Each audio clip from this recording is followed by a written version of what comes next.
Mā te whāreki, ka mana te whakairo. Mā te whakairo, ka mana te whāreki.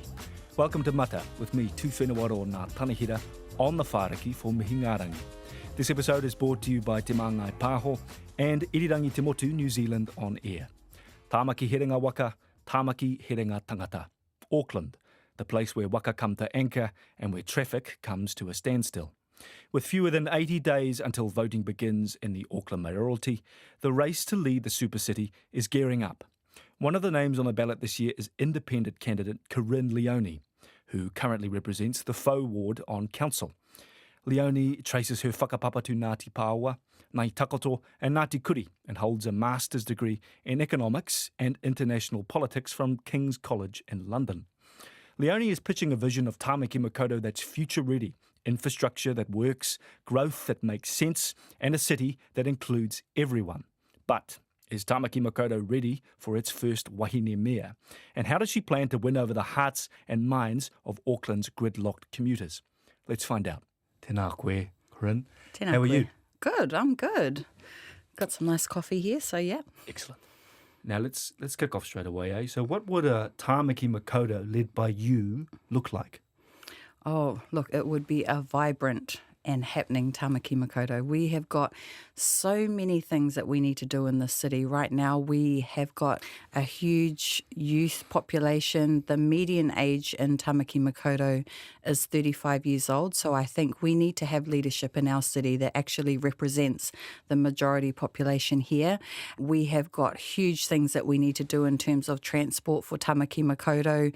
We're way behind in our transport. Some people that are following may know of Sir Dove Maya Robinson and the fact that he had plans years and years ago to have our transport network up to date. So we would have a train running from the airport that would connect up with our current infrastructure, because I believe we're way behind in terms of us being a global city. We would have trains on time, we'd have all of our buses on time, which would be amazing.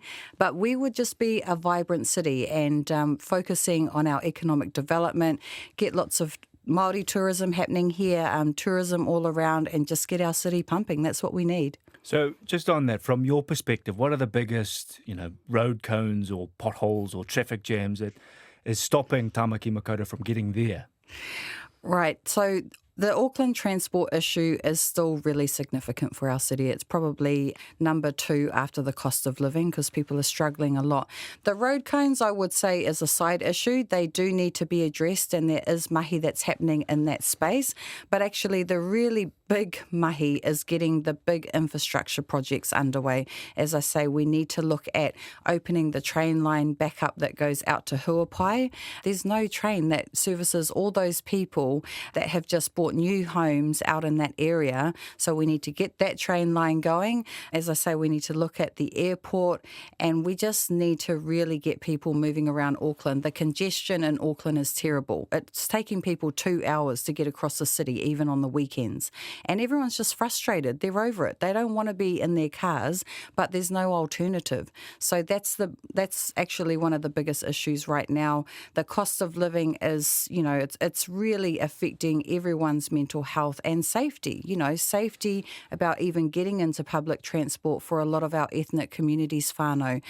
They're choosing to go in the car because they're not feeling safe about going on the bus and the trains. So it's no secret that you're a staunch Labour supporter, but you're running as an independent. Why? I am. We have to. I think anyone who runs for the Mayor of Auckland, you have to run as an independent because you have to be able to work with whoever's in government and you have to be able to represent all Aucklanders. And we know that Aucklanders have got a mix of left and right voters. So we have to make sure that whoever is actually going to be elected as mayor will be a mayor for Tāmaki Makaurau Auckland, for everyone. So that's why I'm standing as an independent. But I'm also welcoming any party to come along and tautoko me. I have had members of the Green Party, members of Labour, had my launch last month and had Judith Tizard, had Willie Jackson, also had Tash Kemp there to tautoko and do speeches in support of my mayoralty bid. So, no, it was a really good evening. Yeah. Do you think you need that party infrastructure, all those party funds that come with their support to run a successful campaign? Look, I think that having people that have got a lot of experience running campaigns is important to have, and I've already got that in my campaign team. We have around 100 people already, well, actually over 100, and I think the point that we need to know with running campaigns of this nature, where you basically need to be looking at 180,000 votes to win. Now, we've already done analytics on the breakdown of the numbers where we need to win, or the highest voter turnout in Tāmaki Makaurau, and that's basically the North Shore and East Auckland, Orake, all of those areas, Howick. The West and the South, if we can increase the voter turnout, then that's really important too, because unfortunately Māori and Pacifica have got the lowest voter turnout, although we have got the largest Māori population in the world living here in Tāmaki Makaurau. If they all voted, I would win. Yep, I want to come back to voter turnout, but just before that, let's touch on housing. So Professor Damon Salesa has talked about the residential segregation that occurs here in Auckland, and he's compared it to South Africa and the American South. Do you think we have a problem there around the different neighbourhoods and where people are living? Oh, absolutely. We have a huge problem. We have a, So we have a problem. How do we fix it? Well, I think it's actually helped with the recent valuation drop that has happened. I think there's been about a 10 to 15% drop in valuations. And I have just heard of someone buying a 2-bedroom house in Mount Roskill recently. Now, you would never dream in these last few years that you'd be able to do that. But because the price of buying a home is slowly dropping, obviously not enough for our people to be able to get on the property ladder with our current projections on what we earn as Māori.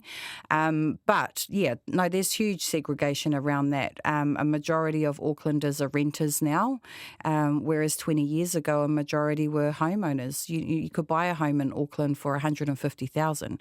There's no way that you would even get a car park for $150,000 in Tāmaki Makaurau. So yes, it has a huge impact because the prices of rentals will just keep going up. But those that can be on the property ladder, we know they're a majority. So what can local government do about that? Well, local government, what we can do is work with central government to look at more shared equity programs like the Tāmaki Regeneration Program. So that program has worked really well, and people like Councillor Josephine Bartley, she bought her first home out there. And we can also lobby them to have more rent to buy options as well. Obviously, that's investment that needs to come from central government, but we can, I think it's our role as leaders of this city to make sure that we have a strong voice to work with them to get these things done for our city. Do you think at the moment, though, there is an appetite from the government to actually make that investment? Well, now we know that by 2050, Auckland's population will go up to around 2.5 million. Yeah. And so that's going to happen. How do you, balance growth with livability, and how do you get the government to come on side with you on that? Yeah, so it's not going to be easy, and obviously with the way that I normally vote, we hope that we have a progressive government in the future that will prioritise things like that. But we also have to look at working with property developers. The criteria that we have as Auckland Council at the moment, we have a number of set criteria that we could look at amending. So we could say that we want to prioritise more shared equity opportunities for developers to actually build here in Tāmaki Makaurau or rent to buy.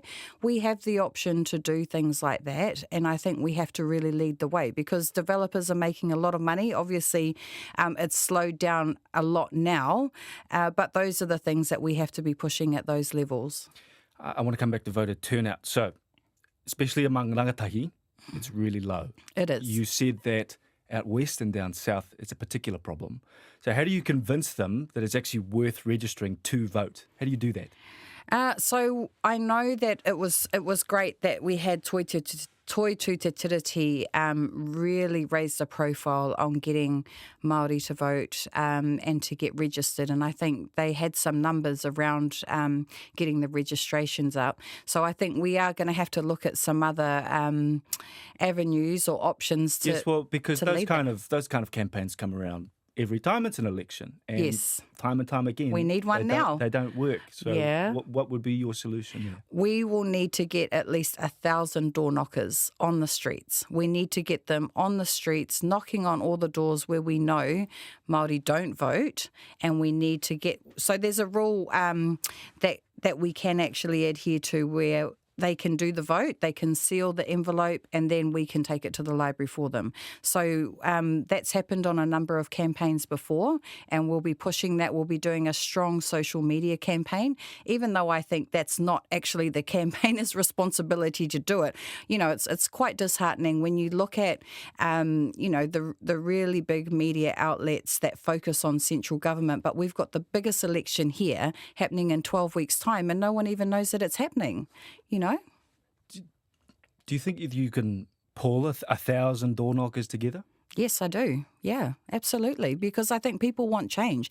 People have told me that Wayne Brown is out of touch, you know, that he's not out in the community. He's not listening to what people say.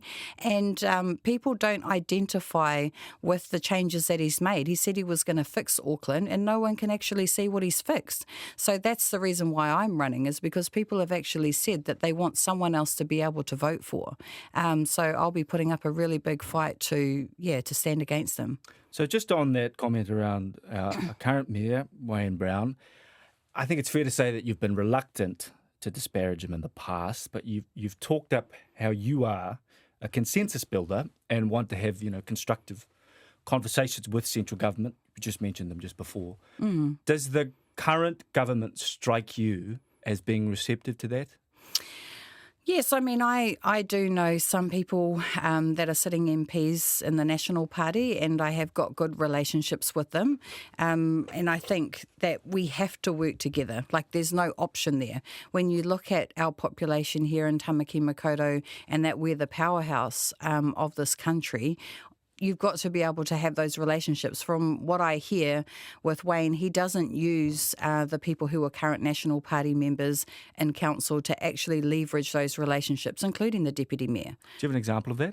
Yes. The Deputy Mayor has told me that at times she hasn't been invited to meetings with MPs when she, you know, clearly is a National Party member. And you know, I would think that the Mayor of Auckland would be using those connections to actually get things done for Auckland, but that's not happening. And it hasn't happened for 2.5 years. We've had the biggest cuts in our city in terms of our budget, $500 million taken out of our transport budget. He hasn't managed to get the bed night tax over the line. So he basically said, I'm going to bully central government and get that money out of them. It hasn't happened. You know, all these promises that he said he could lead because of his leadership skills have not benefited Auckland at all. So we need new leadership. I mean, you know, we've got rates below 10%. I mean, that'd be something, one of the big flagship wins that Mayor Brown would talk about, I suppose. Yeah, I wouldn't call that just a win from him, because obviously there are 20 councillors that sit around the table, and he's sold our biggest asset. You know, he sold our biggest asset, the airport shares. And, you know, once you go into selling the assets for Aucklanders, you know, all of our future generations are going to miss out on that. And as you know, the outcome of that's $1 billion that he said was going to go on to debt. That didn't go on to debt. Only $200 million went on to debt, and $800 million was spent. You know, and where is that money? It's gone.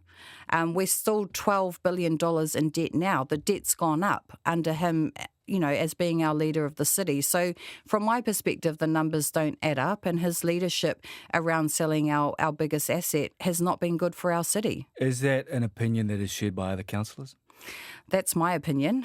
And there are other councillors that share that opinion and definitely spoke about that when we did the vote. It was, you know, he tried to convince a number of people that it would be the right thing to do for the city, but I was clear that I would not be selling our assets, and I know a lot of Aucklanders are not happy about that. You've got a Master's in Economics. I What would do. you have done differently?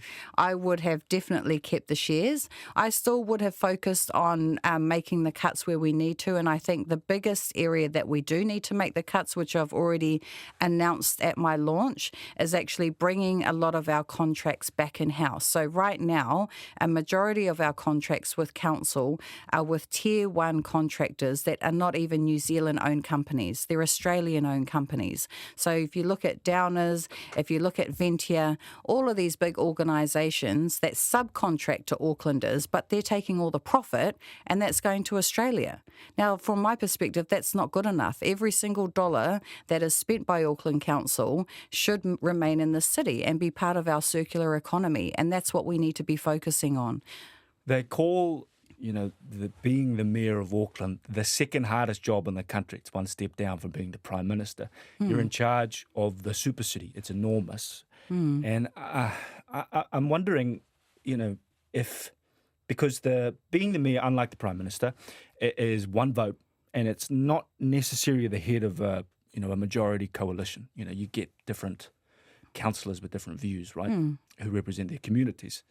They don't necessarily share the same vision as you. So do you think that Auckland can vote in enough people who think and act like you and want the same things as you do?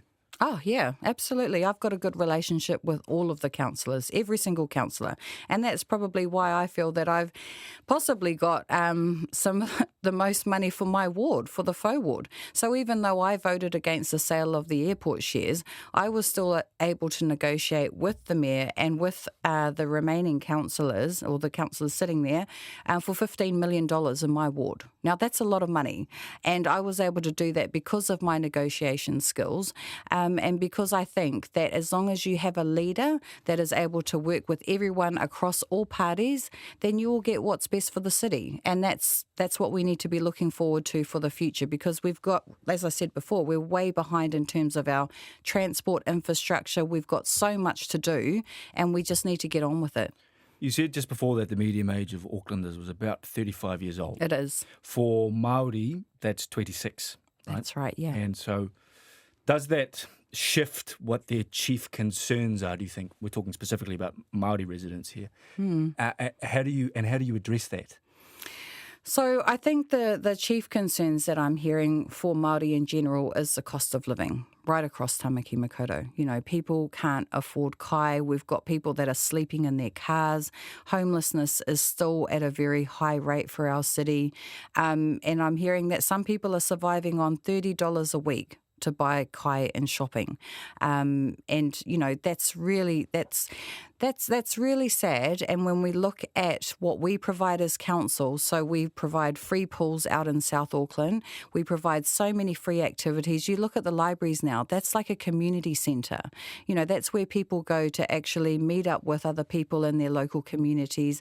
We've got all these free activities that we run for the residents of Tmaki Makaurau. And that's why I tell Aucklanders, I say, besides central government providing education for your tamariki and health, local government is basically doing everything else. You turn your tap on in the morning, that's local government. You catch the bus or you drive on the road, that's all local government. You go to the library after school, you take your kids to sports. All of those playgrounds and everything that your tamariki are playing on is local government. And that's why it's so important for our people to vote.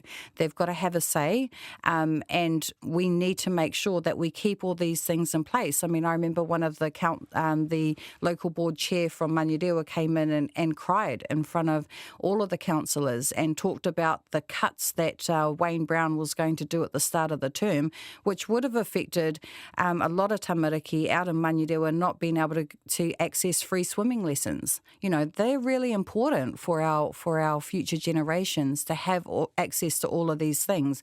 And equity across our city, we know, is, pretty much non-existent in terms of South Auckland and parts of West Auckland. So we've got to make sure that we have the right leader that is actually going to achieve that equity for our city. When you speak to Manafinoa, what are their chief concerns? Manafinoa, I know they're all at their different levels in terms of where they're at with their iwi. So we know obviously Ngāti Whātua have already got well-developed plans in terms of their housing and health and everything else. They, they're working, I would say, working well with council at the moment. Other iwi that haven't settled, such as my Ngāti Paua, they want to make sure that Manafinoa are always a priority at the table, as when it comes to those kōrero with mātāwaka as well. And I think as long as we ensure that Manawhenua have that priority and tautoko our mātāwaka, because mātāwaka and Ngāpuhi are probably still the highest population here in our city, so we have to work together. But yes, I know that the cost of living impacts all of our Manawhenua and iwi, but they want to make sure, especially, that they are at the top table on all decision making.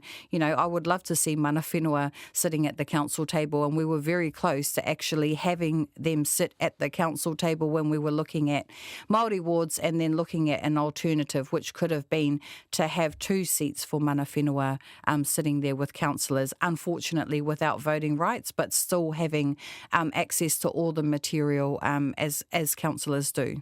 Yeah, and I want to touch on that Māori wards issue. So the legislation that set up the super city meant that we don't get Māori wards and you have to go to central government to sort of get that changed, right? Mm-hmm.